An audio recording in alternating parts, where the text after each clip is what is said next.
не от офицеров. Мы никому не нужны. Подготовки ровным счетом 0. Мы жрем то, что сами себе покупаем. Мы потратили охеренное количество бабок, чтобы просто поесть. Иди домой, везите домой. Ага. Ну что, ага. Все. Главное, там пекарню уже зарядили, вы что? Берите.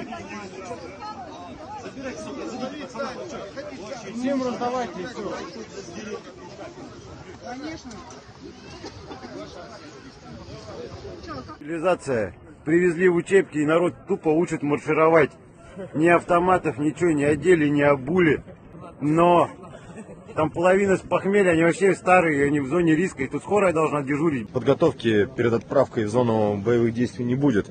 Официальные командиры полка подтвердили эту информацию. Мы жили 6 дней в окопах, которые сами вырыли. Палатки нам не дают. Жили в землянках. Но есть и предатели, есть и внедренные, есть и паникеры перед строем.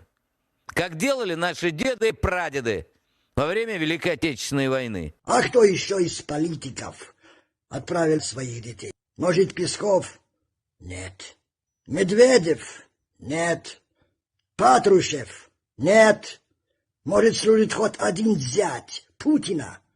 Тоже нет. Предлагаю сделать это громко, так, чтобы за 1000 километров они услышали голос Красной площади. Трехкратным «Ура!». Набрали воздуха и по моей команде на счет 3. 1, 2, 3. Ура! Ура! Ура!